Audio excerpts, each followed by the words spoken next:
Il y a un an, le journaliste Victor Castanet dévoilait le scandale Orpea dans son livre Les Fossoyeurs, ou comment faire de l'argent sur le dos des résidents de maisons de retraite. L'état-major de ce groupe privé avait été emporté par le scandale.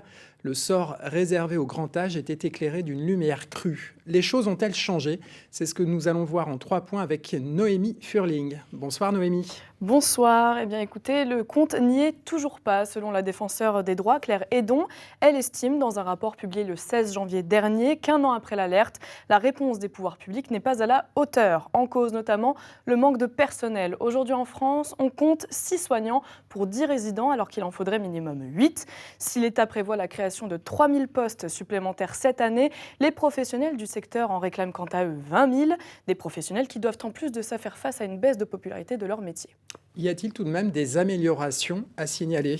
Entre autres, un décret officiel oblige depuis avril 2022 les établissements à plus de transparence quant à leurs prestations et leur gestion des sommes facturées aux résidents. Sous risque de sanctions financières plus lourdes, le gouvernement a chargé les agences régionales de santé de contrôler sous 2 ans les 7500 EHPAD en France, contrôle qui n'était effectué auparavant que tous les 20 ans. 7 mois après le lancement de cette opération, 1400 établissements ont été contrôlés et 11 saisines du procureur de la République ont été signalées pour des cas graves de maltraitance. Et qu'en est-il dans notre région?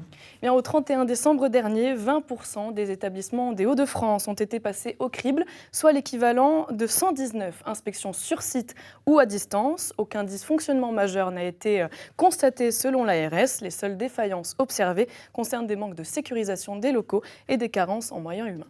Merci à vous Noémie.